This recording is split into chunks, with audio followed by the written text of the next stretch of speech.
Sébastien Lecornu, ministre des Outre-mer, va passer 3 semaines en Nouvelle-Calédonie, dont 15 jours de quarantaine. On peut penser qu'il mettra à profit ce confinement pour consulter. Au sujet de cette visite, Nicolas Mesdorf dit: il faut effectivement entamer la discussion avec les indépendantistes. Je crois que le rôle de l'État sera indispensable. Il ne faut pas que l'État soit impartial et inactif, il faut qu'il soit vraiment proactif dans la discussion. Nous en parlons en compagnie de la deuxième vice-présidente du MEDEF, Valérie Zaouï, de Patrice Jean, juriste, et de Jean-Claude Briot, observateur de la vie politique. D'abord, est-ce que ça vous a surpris, cette visite de Sébastien Lecornu ? Alors que nous étions en confinement et on aurait pu penser qu'effectivement, rebuté par les 14 jours de quarantaine, il décide de ne pas venir. Non, je pense que le président de la République, qui s'est exprimé pour la première fois depuis longtemps sur la Nouvelle-Calédonie et qui a annoncé dans son allocution que dans les jours à venir, l'État allait prendre l'initiative, il ne pouvait pas juste simplement téléphoner aux gens en leur disant au mois de novembre, on se réunit pour un comité des signataires à Paris. Ça aurait été un petit peu léger de sa part. Voilà. Donc, que M. Lecornu vienne en Nouvelle-Calédonie, ça me paraît être la moindre des choses. D'abord, par précaution pour le parti présidentiel et pour le président de la République, qu'il y ait effectivement physiquement un émissaire un peu plénipotentiaire qui vienne en Nouvelle-Calédonie, même s'il y a aujourd'hui la restriction sanitaire, et que d'autre part, ils essayent de voir un peu plus clair dans la situation calédonienne. Parce que ce qui marque le pouvoir actuel, c'est sa méconnaissance du dossier. Sébastien Lecornu, il est venu en Calédonie avec Édouard Philippe, il s'occupait de transition énergétique, il a été récemment élu sénateur, on sait qu'à terme il vise la présidence du Sénat, pas dans l'immédiat, parce que je pense que Gérard Larcher est solidement accroché à son fauteuil, mais voilà. Et puis le président de la République, il a 1000 occupations, il a le Covid à régler, la reprise économique de la France, les diverses contestations qui se manifestent partout, et puis dès l'année prochaine, le démarrage de la campagne électorale. Donc il me semble qu'ils avaient d'urgence le besoin à la fois de prendre la température et d'y voir un peu plus clair. C'est la moindre des choses. Qu'est-ce qu'on peut en attendre de cette visite ? Bien, juridiquement, pas grand-chose, mais politiquement, humainement, beaucoup. Parce que c'était pas évident, peut-être que le pouvoir à Paris, le président, le Premier ministre, aurait pu dire, bon, on attend un petit peu, que les choses se calment, là il y a le Covid, ça va peut-être s'améliorer. Non, là ils ont pris la bonne décision rapidement, il faut qu'ils viennent, comme disait M. Briot, pour s'informer et pour nous informer. Alors, certains souhaitent que l'État s'engage plus. L'État va probablement répartir les rôles.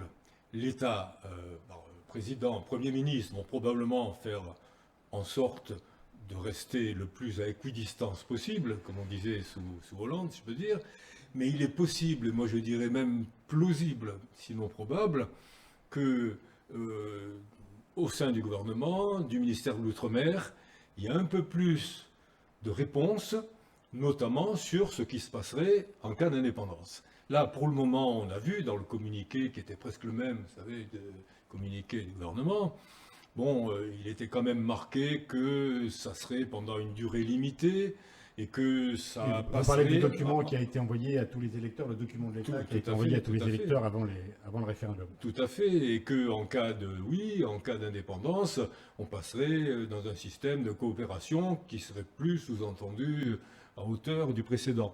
Mais ça, il me semble qu'il va y avoir un accord pour que je dirais pas l'État, mais pour que certains au sein du gouvernement, et notamment M. Lecornu, probablement apportent un peu plus de réponses.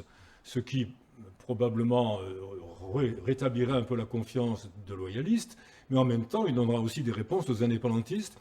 Là, le gouvernement joue gros. Il joue gros pour l'élection, bien sûr, présidentielle, mais aussi parce que le dossier calédonien est compliqué et que nous sommes à deux blocs l'un contre l'autre. Je pense, personnellement, je vais être, comme beaucoup en Calédonie, très attentif à ce que M. Lecornu va faire. Est-ce qu'on peut penser qu'il arrive avec quelque chose, avec l'ébauche de propositions, de plans, de Ah, projets. ils sont certainement en train de plancher, et peut-être pas depuis quelques jours, mais auparavant, sur des projets de statut, mais j'avoue que je n'en sais rien. Non, Hein, je- mais, Honnêtement, je pense que sur le plan de l'évolution politique de la Nouvelle-Calédonie, la feuille est blanche. Il arrive probablement avec la capacité à annoncer des mesures ou des résultats en matière économique ou financière. Ça, c'est de la compétence du gouvernement actuel. Donc il y a dans l'escarcelle à la fois les aides financières qui ont été accordées à la Nouvelle-Calédonie. On sait que le président du gouvernement demande que le prêt, par exemple, l'intérêt attaché au prêt à la Nouvelle-Calédonie disparaisse. On sait qu'il y a pendant dans les dossiers la situation de Vallée NC. Ce sont des éléments pour lesquels l'État peut apporter des éclairages.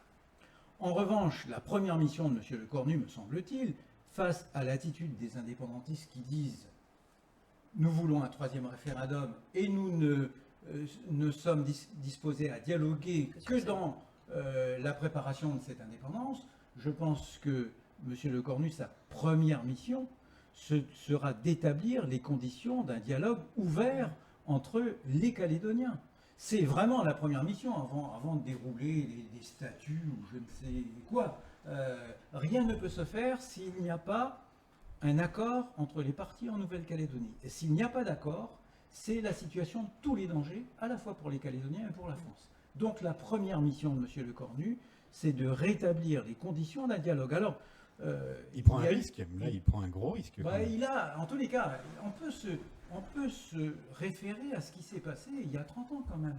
Parce que la situation en Nouvelle-Calédonie, même si elle est aujourd'hui différente dans la forme, dans le fond, elle se rapproche beaucoup de ce qu'on a déjà vécu.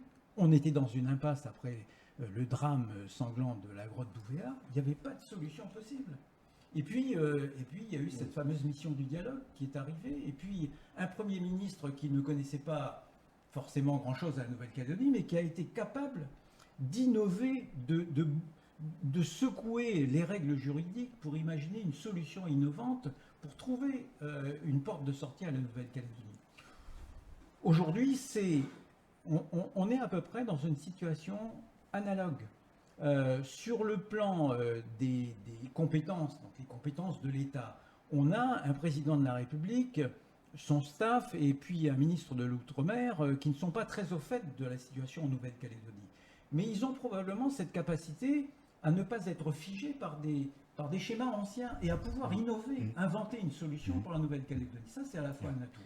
Et en matière de dialogue, moi je suis très intéressé par la lettre de mon ami Dominique Bussereau, qui aurait écrit au Premier ministre pour proposer effectivement que des partis extérieurs à la Nouvelle-Calédonie puissent essayer, tenter de renouer les fils du dialogue comme ça a été fait en 88. Mais on comprend quand même là les enjeux de la visite de Sébastien Lecornu en Nouvelle-Calédonie. Et je me demande quelle est, même dans ces 3 semaines, même dans son long séjour, quelle part il va pouvoir consacrer à ce qui n'est pas politique et recherche de dialogue et recherche de solutions. Et dans ces cas-là, le monde économique risque d'être un petit peu déçu. Oui, sans doute. Enfin, il n'est pas encore arrivé, on va lui laisser la possibilité de nous surprendre positivement. Nous verrons bien, mais j'espère qu'autour de la table, les gens seront prêts tout de même à des concessions, parce qu'encore une fois, rester arc-boutés les uns les autres sur nos postures, parce que ce n'est que de la Mais posture. d'un point de vue la plupart des économique, cas. vous attenderiez quoi de lui? Nous, ce qu'il nous faut, c'est de la visibilité. Donc, on veut juste se dire, dans 2 ans, déjà, ça s'arrête. Parce que quand on entend certains indépendantistes nous dire, bah, si c'est pas au 3e, ce sera au 4e. Puis, de toute façon, au 3e, même si c'est non, bah, on continuera. Donc, c'est nous dire, on va jouer tant qu'on n'a pas gagné. Donc, voilà, à un moment donné, si on n'a pas de règles communes, si on n'a pas de visibilité, je pense que plus personne ne souhaitera investir et travailler pour la Calédonie. Je pense qu'on est tous là pour travailler pour la Calédonie, pour nos enfants qui ont grandi là, qui sont là. Le vivre ensemble, il existe tout de même. La plupart des gens dans leur quotidien arrivent très bien à vivre ensemble.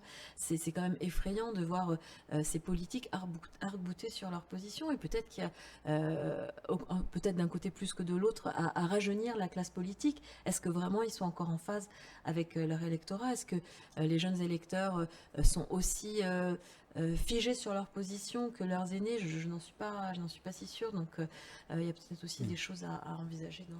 Et j'imagine que, comme le dit Jean-Claude Briot, si l'État, en la personne de Sébastien Lecornu, vient avec des, pas forcément des solutions, mais en tous les cas Bien des lignes fluidifier, directrices oui. pour Valais, pour le prêt de l'État, vous serez satisfait. Ah, bah, c'est clairement, oui, ce sera des signaux déjà un peu plus positifs. Donc on espère que tous ces nuages noirs qui ont l'air d'être au-dessus de nos têtes puissent un peu s'éclaircir. Moi, si vous me permettez, au plan économique, il y a deux problématiques. Il y a la visibilité à terme, ce dont a besoin un chef d'entreprise. Parce que le chef d'entreprise, contrairement aux politiques qui votent ses budgets tous les ans, lui, il doit avoir une stratégie de développement à long terme. À 10 ans, pour à une 15 ans. petite, pour une moyenne ou pour une grosse entreprise. Donc il a besoin de cette visibilité. Et puis la deuxième problématique, c'est la situation actuelle. On était déjà en crise avant le Covid. Le Covid n'a fait qu'accélérer les crises. Aujourd'hui, il y a des entreprises qui meurent en silence, notamment les entreprises qui sont liées au tourisme et au transport. Alors on n'en parle pas parce que ce ne sont pas des gens qui vont défiler avec des pancartes dans la rue. BTP. Mais tous les jours, il y a des licenciements. Il y a des entreprises qui existent ici depuis 20 ou 30 ans qui sont en train de fermer leurs portes, ce qui est un drame pour leurs investisseurs, pour leurs créateurs. Et ça, Et pour leurs évidemment, salariés également, oui, parce on que en ça parle met pas. des gens Alors, au chômage. ce sont des dizaines de salariés aujourd'hui qui sont mis à la porte. Et donc, il y a à la fois la problématique à moyen et long terme et la problématique immédiate. C'est là où M. Lecornu et le gouvernement peuvent apporter un soutien à la Nouvelle-Calédonie qui n'en a pas les moyens, et notamment un soutien financier. Donc on a eu déjà des gestes qui ont été faits, des décisions qui ont été prises sur le prêt garanti par l'État, sur les diverses aides apportées par l'État, le prêt accordé à la Nouvelle-Calédonie qui a permis à la Nouvelle-Calédonie de maintenir un régime d'emploi temporaire qui était de chômage partiel qui était tout à fait inédit, de pouvoir aider un certain nombre d'entreprises également. La Calédonie arrive à bout de souffle aujourd'hui. Et on va le voir, les élus du Congrès vont devoir préparer le projet de budget 2021 dans les semaines à venir. Moi, je suis curieux de voir comment va se présenter ce projet de budget 2021. Et c'est là où le gouvernement français peut apporter un ballon d'oxygène à la Nouvelle-Calédonie qui va se traduire par la commande publique, par différentes autres interventions, qui va se traduire aussi par un ballon d'oxygène pour le secteur économique qui en a besoin.